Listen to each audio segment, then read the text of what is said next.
Once again, restoration of territorial integrity, respect for the UN Charter, compensation for all damage caused by the war, punishment of every war criminal and guarantees that this will not happen again. These are completely understandable conditions. Last year, President Zelensky announced a peace formula to stop Russian aggression and ensure Ukraine's security. In 2023, the requirements to Russia will not change, but their fulfillment will largely depend on successes on the front, experts believe.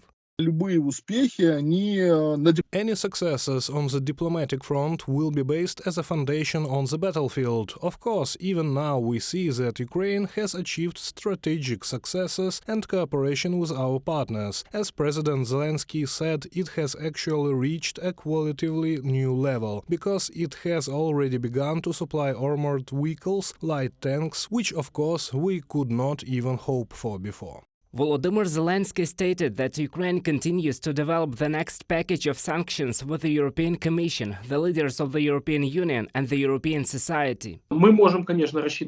We can certainly count on sanctions, increased sanctions pressure on the Russian Federation, and moreover, it is somewhat planned. There are European Union sanctions packages which are introduced gradually. Their long-term effect certainly comes with time. We should really expect that new sanctions solutions will be introduced in 2023 as well. But the implementation of one of the loudest demands of Ukraine, the exclusion of Russia from the UN Security Council and then from the organization itself, analysts consider less realistic.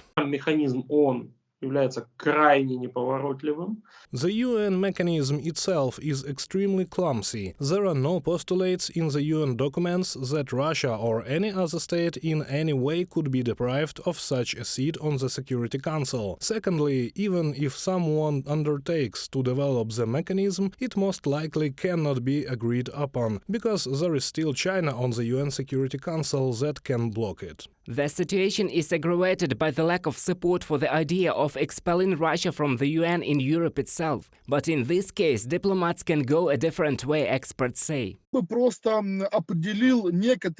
would just define some goals as strategic and some goals as tactical, and go step by step through the implementation of tactical goals to strategic ones. We designate the goal of expelling the Russian Federation from the UN Security Council, but as a tactical goal, we are now launching the process of declaring the position of Ukraine. We are consolidating the international community around it. We can temporarily accept a tactical goal now. I emphasize, this is not an exception, suspension of membership in the UN Security Council.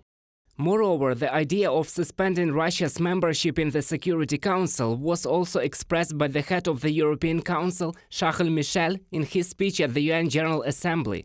According to him, the Security Council needs to be reformed because one of its permanent members is abusing the right of veto. Most of Ukraine's demands on Russia are quite realistic to achieve, experts say, but some of them will need more time. Reported by Roman Smoler, Angelika Brushnevska, UATV News.